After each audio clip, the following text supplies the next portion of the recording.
Interesting map generation on this mega random game. Welcome, welcome, ladies and gents. We've got some good, stable civilizations here, I think. Also, players have started with a horse, not a scout for this 1v1 game. In the blue, we have Unknown, who says, good luck, have fun. Wow, for someone who's unknown, very friendly. Mom told me not to talk to strangers, so I don't know if I would respond. Unknown says, good luck, have fun, and then says, worst matchup, which implies that maybe the luck did not arrive for blue. And then the opponent is gagapuh. It might be gagapuh as opposed to poo. But anyways, I did my best. And we have the Hindustanis here for red. And something about that blue does not like. And red just says you too. I mean, the Hindustanis have fantastic camels. And I imagine that the Magyar player here is probably set up to go for Scouts and Knights. And now we have a pause. This is actually a live game, so the fact that there's a pause right now makes this a little bit interesting. Now, the map is very similar to Scandinavia, if you know Scandinavia, except there's no snow. So it's a very green, grassy Scandinavia. There's also not quite as much water as you would see on Scandinavia, but fishing is possible.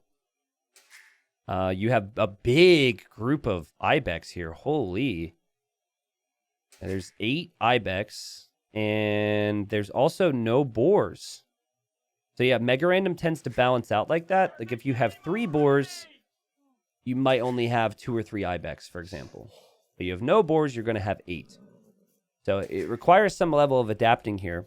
So the players could use fish, they could use the berries, they could use the ibex on top of their geese they start with.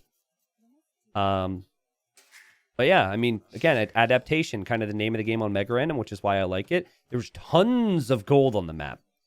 There's gold everywhere. There's a decent amount of relics, and the base is pretty open. So players adapting, which 1,000 plus elo should be pretty good at, and then building up towards some army and feudal will probably be necessary. Okay, so in the previous game, we were watching a Mega Random game, and it kind of reminded us all of grilled cheese. And then we talked about the proper way to cut grilled cheese. Is diagonal or horizontal your preferred preference? People on YouTube can let me know. I explained that I had kind of both because my mom would cut horizontal, never cut diagonal for anything. And then my best friend's mom and neighbor, basically my second mother, would cut diagonal. So I kind of see the beauty of both. But yeah, we're trying to determine what food this looks like because that's just how we've been spicing up our day. And people are saying the map looks like a BLT. Not seeing it really. I mean, it's really tough to say this looks like anything. I got one. A Pop-Tart. Oh, did somebody say Pop-Tart before me? Duke just said it. This looks like a Pop-Tart. I used to destroy Pop-Tarts growing up. I'm also curious, because we have a global audience, if everyone will know what a Pop-Tart is. Does everyone know what a Pop-Tart is? Surely there's Pop-Tart equivalents if you've never heard of a Pop-Tart. But this is definitely a Pop-Tart. You've got like the area on the sides that doesn't have the icing. That would be the water, right? And then you've got, you know, the little sprinkles or whatever is sprinkled on top of this. And people are saying they don't know what a Pop-Tart is. How do you describe a Pop-Tart? Someone look up the description of a Pop-Tart. It's a tart that pops, guys. Come on. Get with it. You can't deduce what it is from the name? Get it together. Anyways, we've got a mill here for gagapuh. And there's going to be quite a bit of food there. We also have the mill here. No docking. And we have the double mill from blue as well. It's a puff pastry filled with jelly. That's probably the way to say it, but it's not a lot of jelly. It's a minimal amount of jelly. And then different flavors of Pop-Tarts would have different toppings. So it is a rectangular shaped pastry that you typically heat up. And inside is like, so like the standard Pop-Tart is like a maple sugar flavored filling with nothing on top, and then they got real crazy with them, and they'd have like all types of crazy icings, and I mean, some people are saying in Europe they don't really have them, so you don't know what I'm talking about. I know you guys think very highly of the nutrition here in America, so I'm sure you can imagine it started with like the traditional, let's put a little bit of sugar in this, and then it blew up to how quickly can we give this person diabetes if they were to eat the whole box, right? So there's some crazy examples. Actually, Hardy, can we edit in a Pop-Tart onto the screen either little bit earlier or right around now? Hardy's a professional editor. He'll be able to find some photos of Pop-Tarts for us and put it on screen. And the reason we're talking about Pop-Tarts is because this game isn't as fast as others because they didn't have any food underneath their TC. So you've got this walking distance that the players have had to go for. So let me give you some more tips on kind of how to handle certain aspects of this mega random generation, okay? So because they started with a horse instead of a scout, the early feudal potential for both is going to be so much less. Because the scout, you hit feudal, bam, you can attack with that thing and you can stop walls. So I think it's going to be hard to recommend full walling in these types of situations. But I think that you could get away with some level of walling compared to a map where they didn't start with a normal scout. That's one thing. But in general, I think they both adapted very well. They both clicked up at similar times. And I don't think they could really complain too massively about how they've played this out. We're going to see the horse from red get hit for the third time. He got hit by villagers here, hit by the TC here, and then hit by blue here. And remember, blue opened up and said, good luck, have fun. And that villager is very unhappy the horse is there as blue moves out to find red. I tried a Pop-Tart while on vacation in Florida, almost ripped out my tongue due to awful taste and texture. Wow, that might be a slight exaggeration. See, I haven't had one in a very long time. I don't really eat. I try and avoid sweets for breakfast because if I have sweets for breakfast, it just puts my brain into a mode of I'm just going to have a really unhealthy day. And I just eat everything that's unhealthy in sight. I don't know if anyone can relate to that. But like, I just avoid sugar in the mornings. I just do. Because I just can't handle it. It just gets me too excited. But yeah, I mean, this looks more like a Pop-Tart than anything. So that's why I said Pop-Tart. It's for breakfast? Of course it's for breakfast. I should have clarified. Yeah. Yeah. I don't know how common it is these days, but growing up, man, we'd have some Pop-Tarts for sure.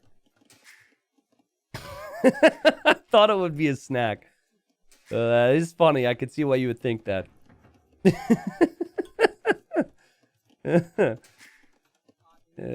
American breakfast is the rest of the world known as dessert. That's not true, okay? Listen, I know that this is an example where you could say, her, America's sugar, right?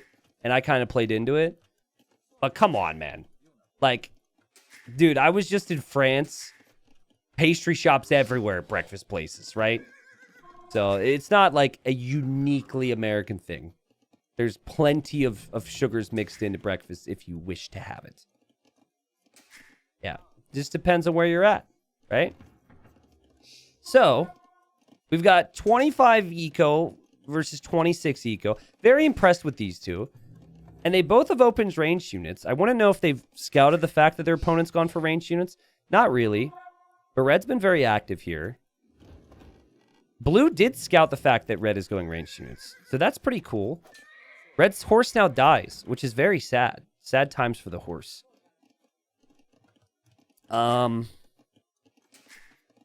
Okay, slowly building up walls and building up economy.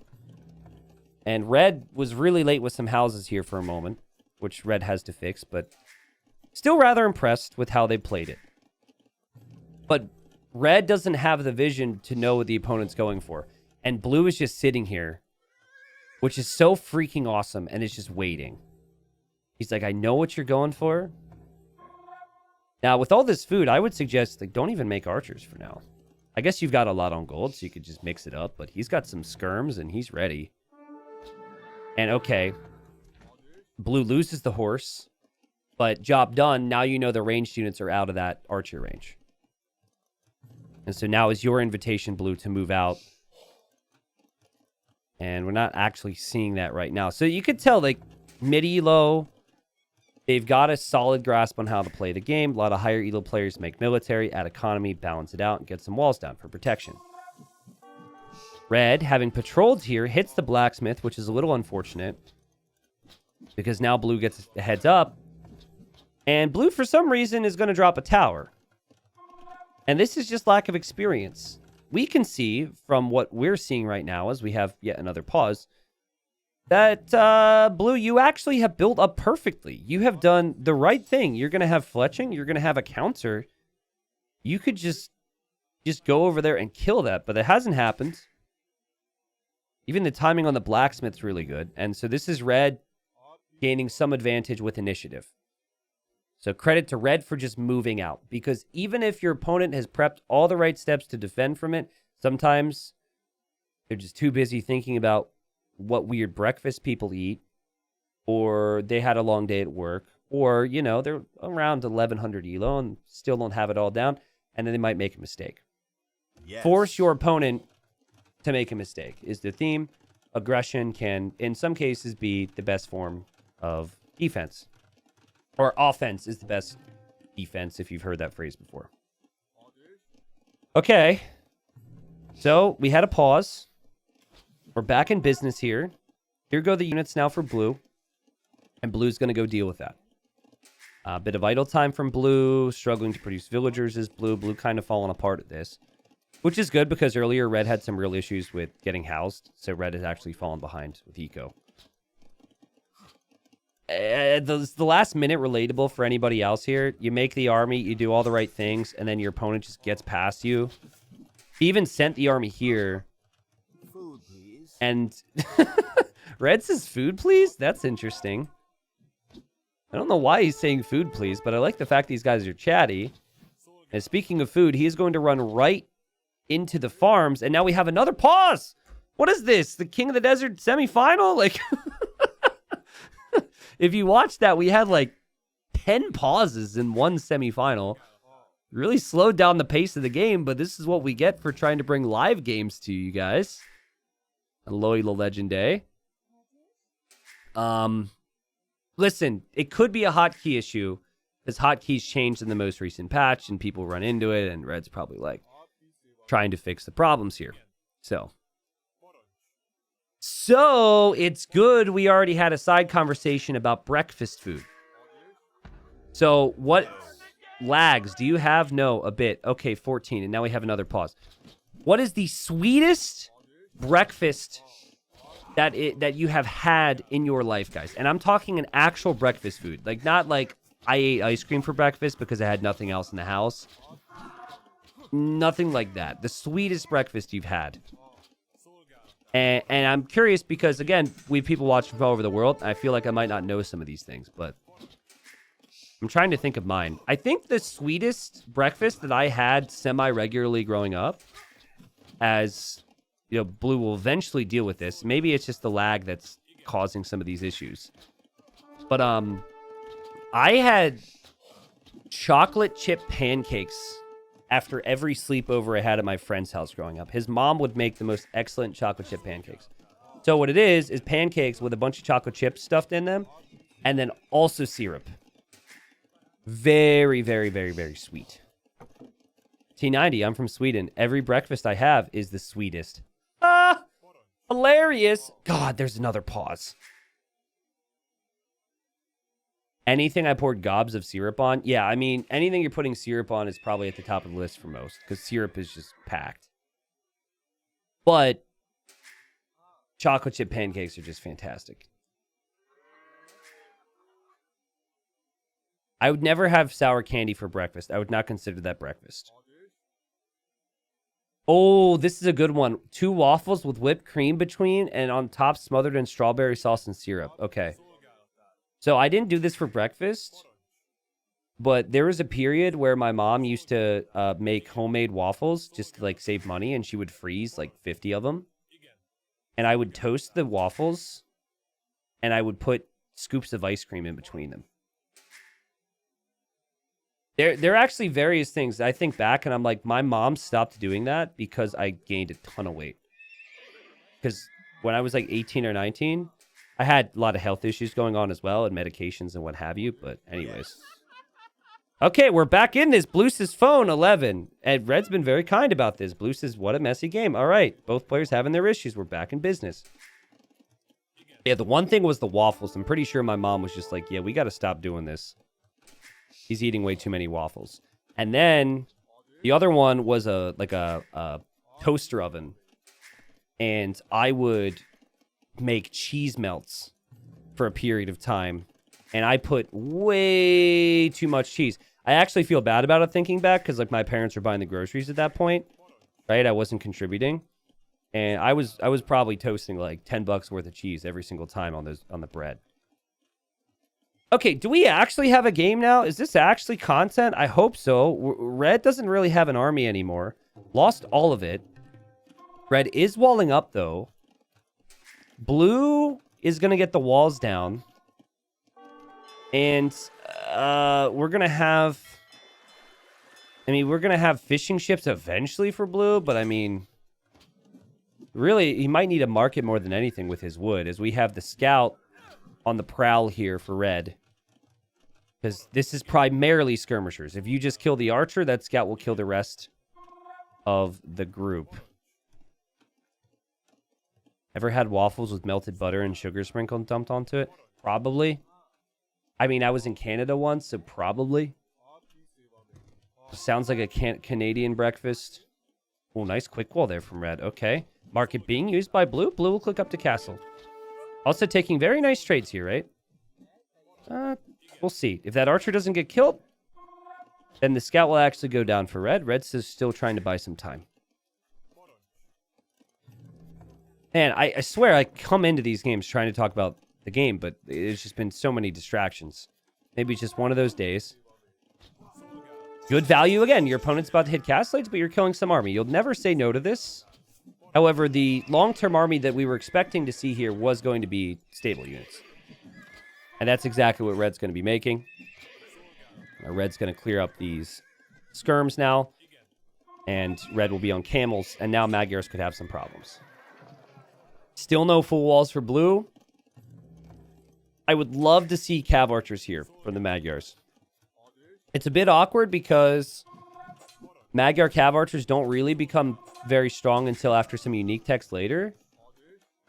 But he's already saving up stone, it seems, for a castle. He has lots of wood.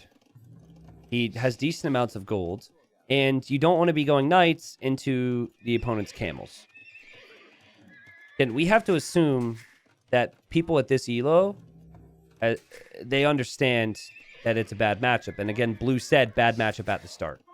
So Blue absolutely understands that. And then the other positive I'll say is that you just killed a lot of the skirms. So it's not like Red is still going to go for a lot of skirmishers here. Call the video Pop-Tart break for all the pauses? Maybe. I don't know. Sometimes I kind of like these stories to be a bit of a surprise, but it's so funny, man. Like, I'll have people... So YouTube has a way I could pull up comments when they come in live over the course of the whole channel, right? So, like, there could be someone commenting on a video from 4.5 years ago where I was casting Fat Slob, and they don't really know a lot of my content. And I'd typically tell some stories in Fat Slob games because there's literally no action for 40 minutes. So I'll look at my comments for the whole channel, a bunch of comments from the most recent video, and then it's one that's old. And the old one will be like, man, does this guy ever shut up about his childhood? Guy probably is never going to watch another video of mine, but I see the comment, and I'm just like, well, crap, I shouldn't tell these stories. And then on the other side, you got people who are like, well, T9, if you didn't have the stories, I would have shut it off. Because, God, this game was boring, and these guys paused a million times. So, I don't know. It's a tough flow. I try and... Obviously, I'm here to talk about the game. That's what we have here. And we'll see if Blue can stabilize. Blue is on crossbowman, which is good against the camel, so that's fine. Red has been able to use this time, though, to produce quite a few villagers. And that's something with the Hindustanis that's very easy to do because their villagers are so cheap. So I think what's bad for Red here is how reactionary he's had to play this game. He's moved his villagers around constantly in all these different areas. Villagers from here just went over here. Villagers from here. Are they going to build a castle in the choke point? don't really know what the plan is. Red trying to break through here. Blue trying to quick wall this. Actually, very well played.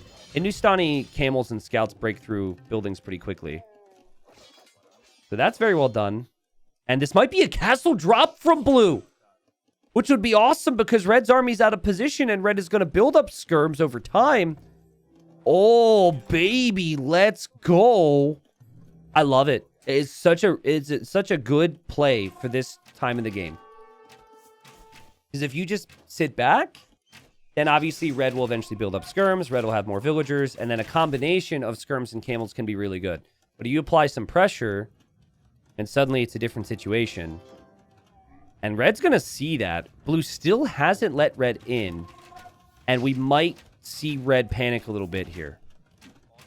Castle drops are still one of the most difficult things to deal with in this game. This TC is not going to be all that efficient. You have to imagine, right? This area in general is going to be awkward. Blue could probably run in and out of here all the time. So I'll tell you what you do when you get castle dropped here, okay? You do not want this area to be a free area for the opponent to push from. So you need to drop your own castle there. Drop your own castle there. That stabilizes the position. And then you kind of consider different options from there.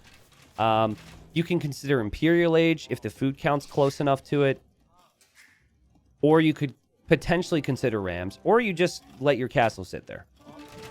That's another thing as well. But because of that pressure that Unknown is applying here, you know, red kind of struggling to know what to do. The camels are fully upgraded, but feel very helpless. The skirms went out one by one there.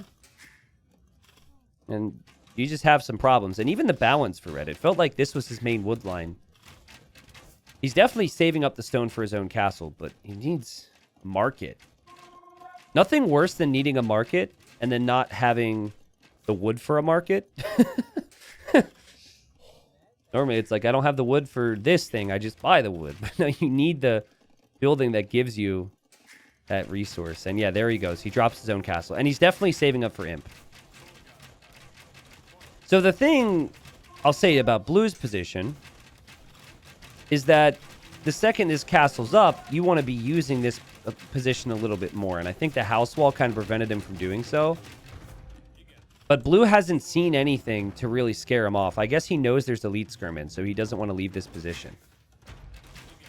But he could be destroying this and moving over to the other areas of Red's base. But he is very tunnel vision right now. But I actually understand it the more I think about it, simply due to the fact that he did see a skirm. And now he sees a castle, and he added a petard there.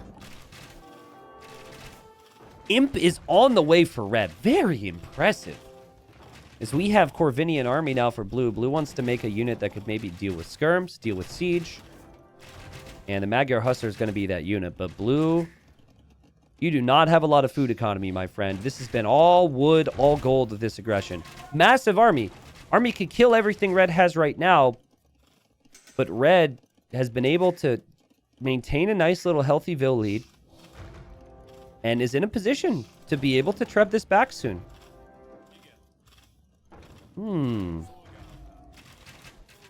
Okay, crossbowman missing the shots. Red will be happy to see that blue's missing those shots. We do have rams for blue, probably thinking about pushing the castle. Red wants to control this hill because the last thing you need is blue running over here. Wow, this is still really well played from blue, right? You distract the army and still hasn't lost any units here, and you're forcing all this work from blue. I'm very impressed with how red has dealt with this. I think blue is not going to fully know what to do once Imp is in. Even trying to raid as well. Like, being bold enough to try these things is pretty crazy. 39 crossbowmen right now. Looks like they'll finally kill the camels, though. But how do you take care of the trap?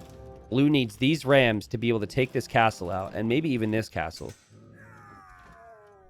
And crossbowmen kind of misfire there for a second. Still kill some of the camels, not all.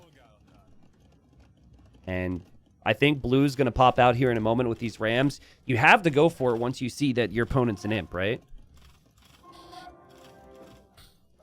But the idea is, if you're castle dropping to deny a if you're castle dropping you want to then push the other areas with your army or the initial area with the army, right? So he castle dropped, but he didn't push the initial area, so his opponent got a castle down there. And then when the castle comes up for red, he also didn't go anywhere else. But I think he was scared. I think he saw this flag and was just scared. And now he's going to drop another castle. But at this point, these are just treb targets for your opponent. But I like it from blue. He's like, oh, crap, that's bad. I got to try something more here. So Ghoulims have good anti-archer. They're a good anti-archer unit. You really need to get elite before they're quite strong. But you don't really need to engage right now at all if you're red, if you don't want to. You could just bait blue in. Blue has no real answer to taking out the trebs. Though, he is making... he is making some Magyar Hussar, which is pretty dope. So we started off with Pop-Tarts. I almost forgot about that at this point. We've turned into this game. Magyar Hussars, maybe, could take out a treb. Being just stuck on crossbowmen here could be such an issue for blue. Additional strategy unknown. Oh, man, it's all falling apart. This castle on the right will go down. Magyar Hussar hype. Here we go. Ram hype. He has to sacrifice a lot here. He's going to take a treb. Okay, there we go. Not bad. Red realizes this. Red might have an oh crap moment as the Rams come in. And still, Red doesn't have the biggest army count. Blue doesn't... Oh, wait. Oh, we have such a crazy game here. Oh, let's go, baby. Blue, run in. Keep it going. Keep it going. The castle's going to go down. Ballistics will be in. That's still a bunch of crossbows. Red can't ever counterattack because he's terrified of all this. Now, I mean, Blue's going to probably lose his castle. But if Blue just continues to wipe up Red's economy with this could be epic. There's not enough Ghoulims here. Blue, do not hesitate in these positions. Just always just push. Here he goes. Now he's trying with the Magyar Hussar to take the treb. Oh, and he sees another castle too. Oh my goodness. This is crazy. I mean, villagers from Red have to run away. Villagers here, they're going to go down building this castle. You still can't counter this many crossbowmen. Some people say, I need this unit to counter the Ghoulim. I need that unit to counter this. Blue just said, I'm going to make more units. That's the answer. And it's working. I thought Blue would be so dead, but he just said, I'm going to be aggressive with it. And he was really patient with the Rams initially. And I think Red probably can't believe what's happening right now. But you cannot, if you're Red, advance out with your army now. I mean, you could maybe raid with some Ghoulims, but the Trebs can't move out. You lost that castle. You're going to drop another one here. Blue will see it. The Ghoulims are still engaging against just a massive ball of crossbowmen. And in a game that I thought Blue was dead in, he's still in Castle Age, and he's actually been able to do it because he just keeps shift queuing crossbowmen like it's his day job. And not even like it's his day job. He's probably a slacker at his day job, and then he just thinks about how he's going to kill people in Age of Empires. Then he comes home, bam, wins a game like this. I'm just kidding, Blue. I'm sure you're a fantastic employee. Oh, God. Be careful, though. Be careful, though. Oh, no. What have I done? Get back to work. Okay. Oh, boy. Okay, remember, Red's an imp. And Red's only 5 villagers behind. Okay, we have Ghoulims going in for the Rams. The Ghoulims are wrecking the Rams. The Ram push might stop. Red has 1 on food. He has 4 on wood. He has 10 on gold. He has 19 on stone. So I guess he'll get more castles. Okay, so this area of his base is now safe somehow. Dang, dude. You guys know I love low elo legends, but these mid elo games have been producing some gems recently. I love this. Maybe a moment for Blue where Blue can just chill out and go imp, right? Like, this is a moment where you could think, how can I make my position stronger? He is instead just queuing more Rams, which is kind of funny. So he's going for 2 siege workshops as he has 50 crossbows. And red again, like these are essentially Castle Age Golems. They have 5 pierce armor, so they still take 2 damage from a Castle Age crossbow. Red's making the right unit, and you can consider that a pretty decent engagement. Actually, that was an incredible engagement. We really saw the pass-through damage there. Whoa. That engagement was so much better than I thought. But red can't afford elite is my point, and blue's always going to have more crossbows. So the Rams are going to continue, and red just wanted his farms back. That's all. He's just a peaceful farmer. Is blue going to go for the TCs now, or is he going to go for the castle? This guy's a madman. Still not going to go imp. Who needs imp? I'm just going to stay in Castle Age, he says. Okay, you have Rams here, blue, so surely you go for the TC, right? It's a lot of Rams. I think blue's most used hotkey might be shift because of the amount of Rams and crossbows he's queued up. Blacksmith will go down. Not that red really needs it at this point. He does have full blacksmith upgrades. He really just needs elite Golem, which truthfully he cannot afford. Rams are going to go down, but there's going to be more Rams after that. Crossbowmen are still here. Red is 57 villagers, 30 of which are idle. This game is incredible. This game is almost as sweet as Pop-Tarts. Ha! Been saving that one for an hour. But yeah, TC's going to go down. You just must feel so helpless right now if you're red. And realistically, reinvesting into the this area was a big mistake from him. He could have just taken a deep breath and added TCs behind the castles. And also, I think he's completely forgotten about mangonels. Like 2 or 3 mangonels could clear up all this. And then it would force blue into some other things. But yeah, red just doesn't know what to do. He just almost can't believe it. Blue has killed 60 villagers in this game. Multiple castles, multiple town centers. And still no imp in sight as he's getting upgrades on knights, which is a good addition against Golem. I think when you've done this well with your unit type, you could justify imp, though. As the castle goes down for red. Oh, no. He thought he could build it in the last second and it wouldn't be lost. We had pauses in this game. We had hotkey fixes in this game. This is the opposite of what I expected when I saw the Civ matchup. We haven't seen a single unit on a horse for blue in this game, actually, right? Because they started with a horse, but there was no unit on a horse for him. No cav archers, no knights, just crossbowmen.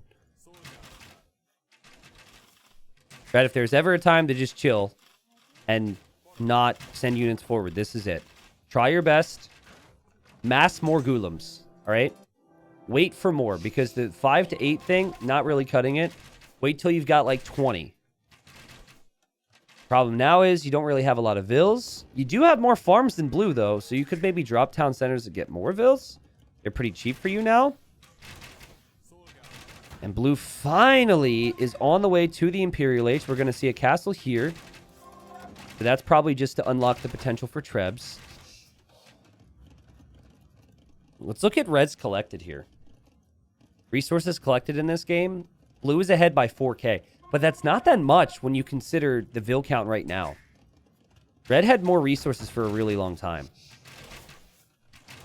I like the outpost from Blue. He's like, where is this guy? He might also outpost this way. The truth is that Red doesn't really have that much. He doesn't have any gold income right now either. So every Golem, every Treb is so important to his chances. And, man, you know what would be pretty sick is if he could raid Blue's economy with Golems. Oh, man, that's a lot of them. I still think the crossbow will kill them. There's just so many. Oh, they're in a choke point. Now, Golems do a better job in choke points than other units, but still the choke point's probably more than fine. Plus, you've got a hill bonus there. Like, that pass-through damage is pretty nice. Units all the way back here are getting hit. He still just got more crossbows. Red's going to be out of gold. He has no gold to be able to make more Golems. He's got 3 Golems now. And when blue hits imp, he might just call it. Because then blue can get imp upgrades. Blue could make him call it by adding the siege. Crazy stuff. I know Ghoulems have been in the game for a bit now. What's it been, like a year? Maybe even less than that. I'm trying to think. I forget. But anyways, they've been in the game for a while. But I still think it's, especially for this rank, it's new enough where players haven't taken enough fights to really know where the unit's good, where the unit's not good. Remember, it is pretty low HP in general. It's 55 HP when not elite. And Hindustanis don't get the final armor. What really makes them strong is you get all that extra pierce armor and attack from the elite upgrade.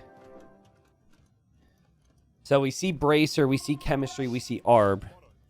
So that'll be 6 plus 4 attack on Arbalest, which again is up against 5 pierce armor right now. So yeah, the Ghoulems won't even be able to get in close now. And just more and more ranged units here from blue because he's like, the Ghoulems just trash. Red really likes to reclaim his old farms. He does not want to build new farms. He always has to be the farms he started with. Should be no way blue loses this game, correct? Here's red. Red has that trap. Red's been waiting for an opportunity to use it. Blue won't want to lose this castle. The Ghoulems are going to get one-shotted. No, they're going to take the best fight they can. As you can see, they're getting destroyed. We do not have any units from blue to be able to contest the trip. But it doesn't matter. Red taps out and calls the GG. And what a game. What a funny little game there. Okay, so let's review part of this, actually, because I really thought blue was going to lose. I want to reassess it because I'm not even sure myself if it was a throw or not from red. Red has the lead, right? If without a forward castle, red wins this game, no doubt in my mind. He didn't have the economy. Blue was playing perfectly, but then when the castle shows up, suddenly blue doesn't know what to do. So what I had said was defensive castle and imp. Okay. Really, the problem was for red is, and it's the problem with going imp early, is you just don't have a lot of army, right? You sacrifice army numbers for the Imperial Age because Imperial Age is so expensive. There's really just a really good play from blue. But I think, yeah, so look at it right here, right? He still has his castles, and blue hasn't even started the push. So I think for red, honestly, it's just wait for Elite Ghoulam and just don't take fights as early. I think he thought the Ghoulems would do a better job. So, for example, he's at 9 Ghoulems now. He's at 16 Ghoulems now. Still hasn't lost his castle. This is just a patience moment in the game, right? And maybe Elite Ghoulam wasn't doable for him, but it did feel like if he has the Ghoulems all in one spot, that he could maybe take a better fight. But here's the deal. Like, the aggression's so crazy from blue, and it came in so quickly. It came in before Elite Ghoulam was maybe feasible. Like, right here, you could maybe do it. Absolutely could have with the market, possibly. I don't know. Like, everyone has a plan until you get smashed in the face, and it's really hard to have this balance of, well, I shouldn't take the fight. Well, I should get my upgrades. Well, patience, patience. It's hard to do that when you play this game. When you have that much attack. Yeah, and like a couple mangonels for red, and he could maybe turn the tide too, but why go mangonels against Archer when you have a unit that's anti-Archer? Like, that would probably be the thinking. He made a lot of Ghoulems in this game. What did it say at the end? He made 87 Ghoulems. 87 Ghoulems should kill 135 Archers. But it's the timings of the fights. It was always like 10 to 12 units for red and 50 for blue. Anyways, I hope people on YouTube weren't too annoyed by some of the little shenanigan talks we had earlier about pastries and sugar and breakfast. I kind of let things get out of hand. But anyways, I hope that the game itself was entertaining because it really turned into a good one. We really thought like blue had lost this one. So good job with the comeback there, Mr. Unknown. Also, because we don't see this every game, I thought it was pretty dope that we had the good luck, have fun, and the little chatter before, and all the, you know, kind chat back and forth with the GG as well. I like to see that stuff. Oh, wait. You know what? Hold on. I want to show resources collected one more time. Blue, in the end, did collect a lot more because he had that Vil lead. And yeah, I want to make sure I show these stats. Scalding, castle times. Look at the difference in the castle, or the Imperial Age time, rather. Sheesh. Crazy. APM was dead even. Whoa. They're the same player, basically. As a YouTube viewer, mainly, I come for the pastry talk, not the AoE too. Okay. Good to know. We'll create a T90 official pastry channel next.